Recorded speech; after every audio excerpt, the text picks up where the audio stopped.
Kumusta mga kasaliksik? Sa dami ng nilalang na gumagala sa mundo, may ilan na akala mo'y katang-isip lang. Pero totoo pala at may kwentong bumabalot sa bawat pagyapak nila sa lupa. Kaya mula sa itim na kagandahan ng Frisian horse na tila inililok sa alamat hanggang sa kabayong may sungay ng Moy horse na pinagkakamala ng ilan na isang tunay na unicorn, ay pag-usapan natin ang 10 nakakakilabot at ipangkaraniwang kabayo na gumimbal sa kasaysayan. Kaya kung handa ka na, ay simulan na natin. Number 10. Itim na kagandahan. Isang nilalang na mistulang kabayo ng alamat. Ang Frisian ay matatagpuan sa Netherlands at kilala sa kanyang mahaba at dumadaloy na buhok, makisig na tindig, at galaw na parang isang prinsipe sa isang engkantadong kaharian. Mula pa noong Middle Ages, ang kabayong ito ay sinasakyan ng mga knights sa mga labanan. Dala ang imahe ng kapangyarihan at karangalan. Sa kabila ng kanilang malahiganting katawan, ang mga Frisian ay napaka-graceful sa kanilang mga kilos, kaya't sila'y itinuturing na perpekto para sa mga kompetisyong pangkarwahe at pelikulang pantasya. Sa panahon ng early 1900s, muntik nang tuluyang mawala sa mundo ang lahing ito. Ngunit dahil sa malasakit na mga breeders, muling bumalik ang Frisian sa entablado ng kasaysayan. Ang natural na taas ng kanilang hakbang ay nagbibigay ng isang malabalet na galaw habang sila'y tumatakbo. Hindi lang ito isang kabayo, ito ay isang buhay na obra maestra na may pusong handang maglingkod sa sinumang rider na makakatagpo nito. Number 9. Kabayong Viking. Ang Fjord Horse mula sa Norway ay isang sinaunang lahi na parang bumangon mula sa panahon ng mga mandirigmang Viking. Sa mahigit 4,000 years ng kasaysayan, ang kabayong ito ay naging kasama sa mga digmaan, pag-aararo at paglalakbay sa matatarik na kabundukan. Laging kulay dun ang kanilang balahibo, ngunit may 5 natatanging shades ito, mula light gold hanggang deep brown. Bukod sa kanilang kakaibang hitsura, ang pinakakilalang katangian nila ay ang kalahating bilog na gupit sa kanilang makapal na mane, nagpapakita ng malatigre nilang lakas. Hindi lamang lakas ang meron ang Fjord Horse, kundi pati katalinuhan at katahimikan ng loob. Ang kanilang matibay na pangangatawan at tiwala sa tao ay dahilan kung bakit sila'y ginagamit sa therapy, pati na rin sa mga palabas at pelikula. Kahit na minsan silang humarurot kasama ang mga Viking, ngayon ay bituin sila sa modernong mundo ng horsemanship. Patunay na ang tapang at kagandahan ay walang kinikilalang panahon. Number 8. Gintong mandirigma. Sa disyerto ng Turkmenistan, isinilang ang kabayong tinaguriang Akhalteke, kilala rin bilang Golden Horse. Ang kakaibang kinang ng kanyang balahibo ay tila sumasalamin sa araw habang siya'y tumatakbo, parang nilikha mula sa liwanag.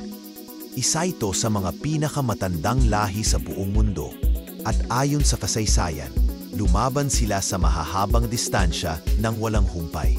Noong 1935, ilang Akhalteke riders ang tumawid ng 2,500 miles mula Ashgabat hanggang Moscow sa loob lamang ng 84 days, kahit pa may 3-day stretch na walang tubig sa gitna ng disyerto.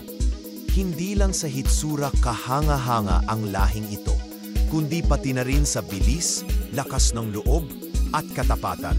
Ang kanilang payat ngunit matikas na katawan ay parang nililok para sa bilis at tibay. Sa bawat patakbo ng Akhalteke, para kang nanonood ng isang himala, isang nilalang na hindi lang kabayo, kundi simbolo ng kagitingan at kagandahan sa gitna ng pinakamalulupit na hamon ng kalikasan. Number 7. Sayaw ng Silangan. Isang kabayo na tila sumasayaw sa hangin, iyan ang Peruvian Paso, isang lahing mula sa Peru na kilala sa napakalambot nitong galaw na tinatawag na Paso Llano.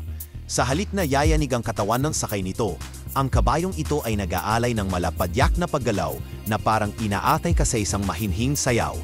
Ang kakaibang estilo nito ay tinatawag na termino, isang eleganteng galaw ng mga binti na paswing palabas, parang pagsipa ng alon sa baybayin ng Pasipiko. Ngunit hindi lang estilo ang meron sa Peruvian Paso. Taglay rin ito ang tinatawag na brio, isang kakaibang timpla ng sigla at pagsunod na bihirang matagpuan sa ibang kabayo. Hindi ito basta hayop, ito ay sining na gumagalaw.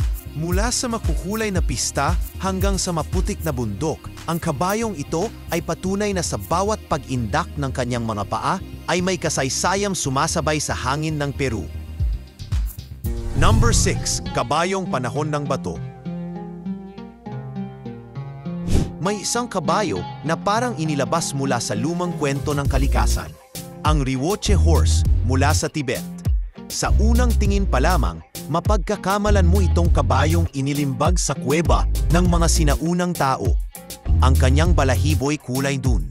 Uwid ang kanyang mane na tila palaso at may mga primitibong marka sa katawan. Natuklasan lamang noong 1990s sa matataas na kabundukan. Ang Rioche ay isang himalang buhay na sumalungat sa panahon at teknolohiya. Bagamat maliit, nasa 12 hands lang ang taas, ang Rioche horse ay punong-puno ng lakas at tibay. Pinaniniwala ang maaaring ito ang nawawalang tulay ng sinaunang kabayo at modernong lahi. Isinilang sa gitna ng yelo, hangin at matitinding pagulan, ang kabayong ito ay sumasalamin sa kakayahan ng kalikasan na lumikha ng nilalang na hindi kayang tibagin ng panahon. Sa bawat yabag nito sa mga batuhan ng Tibet, tila umuugong ang kasaysayan ng daan-daang siglo. Number 5. Hari ng Tiyaga.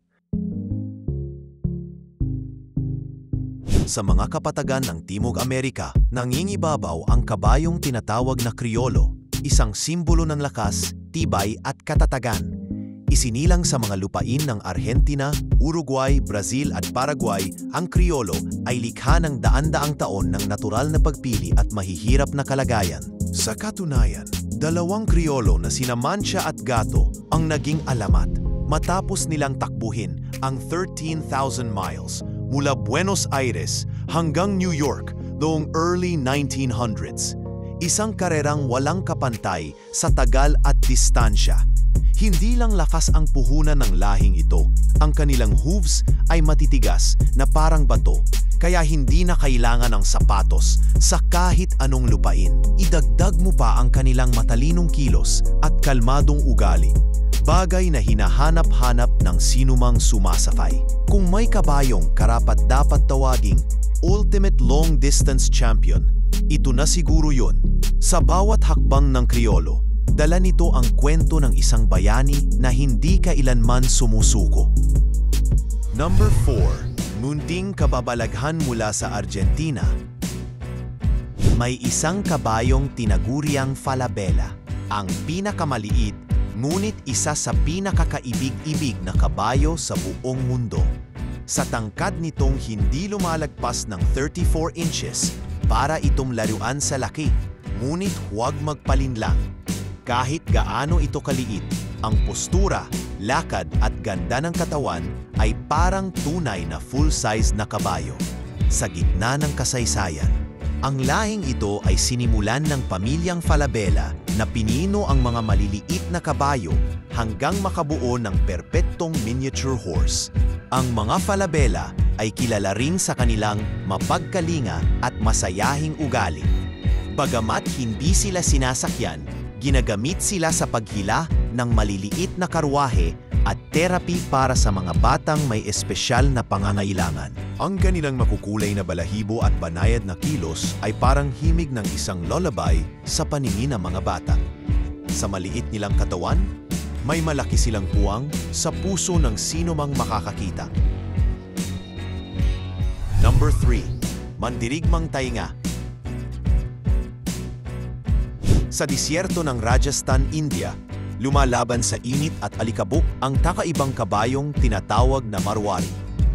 Mula pa noong 12th century, ang lahing ito ay inalagaan ng mga Rajput warriors, ginawang tagapagdala ng dangal at tagapagtanggol sa gitna ng digmaan. Ngunit ang tunay na nagpapatingkad sa Marwari ay ang kanilang tainga na kumukurba paloob, halos magdikit sa dulo. Parang may sariling anena para sa panganib. Ang mga Marwari ay hindi lang matapang, kundi matatag rin kahit sa gitna ng disyerto. May balat silang maninipis para kayanin ang init at katawan na hinulma ng buhanginan. Bukod sa ganda ng kanilang anyo, kilala rin sila sa kanilang katapatan sa amo. Isang kabayong hinilang makisig, kundi may pusong mandirigma. Sa bawat tiklado ng kanilang paa sa buhangin, tila bumabalik sa alaala ang mga kwento ng tapang, dangal at hindi matitinag na katapatan. Number 2. Kabayong may sumpa sa Cordeli Village. Isang kabayo ang naging usap-usapan, hindi dahil sa ganda kundi sa hilakbot na dala nito. Tinaguriang Hollow Man Horse, ito raw ay karaniwang stallion sa unang tingin. Ngunit kapag lumingon ito, makikita ang kanyang nakakatakot na mukha. Balat na parang nilapnos, pulang mata, at bunganga na puno ng matutulis na ngipin. Isang pastol ang unang nakakita at nagsabing imbes na warn, ang tunog nito ay isang nakakakilabot na huni. May mga kwento na mga bakas ng kuko sa mga barn at mga kabataang sinundan nito sa gabi. Naririnig lamang ang hininga pero walang aninong makita. Ayon sa matandang tagaron, ang kabayong ito ay sumasagisag ng kasawian. Nagpapakita tuwing may paparating na trahedya. Isa ba itong hayop ng kalikasan o isang nilalang mula sa dilim? Sa bawat gabi, habang ang mga tao'y natutulog sa takot, nananatiling palaisipan kung ano nga ba talaga ang nilalang na ito. Number 1. Kabayong may sumay. Sa kalagitnaan ng disyerto ng Utah, may isang lahi ng kabayo na tila nabuhay mula sa alamat, ang Moy Horse. Hindi lang dahil sa kanilang lakas o tibay, kundi dahil sa kakaiba nilang hitsura. May maliliit na bukol sa noo na mistulang sungay. Tinatawag itong frontal bosses at sa maraming tumitingin, para itong kabayong unicorn sa totoong buhay. Nagsimula ito sa mga panahong 1800s sa mga Mormon settlers na nagpasimula ng selective breeding upang mapanatili ang lahing ito. Hindi lang panlabas ang kahanga-hanga sa Moy Horse. Ang kanilang katawan ay may kakaibang katangian, mas malalaking puso at atay, balikat na nakaposisyon para sa mas malawak na galaw at lakas na hindi matatawaran. Kaya nilang tumagal sa mga matitinding trail at gawain sa bukid. Pero sa kabila ng lahat ng ito, kakaunti lamang ang lahing ito sa mundo. Walang opisyal na rehistro at iilan lang ang tunay na nakakakilala. Isa itong buhay na alamat, isang kabayong puno ng misteryo, tulad ng mga nilalang sa kwentong bayan.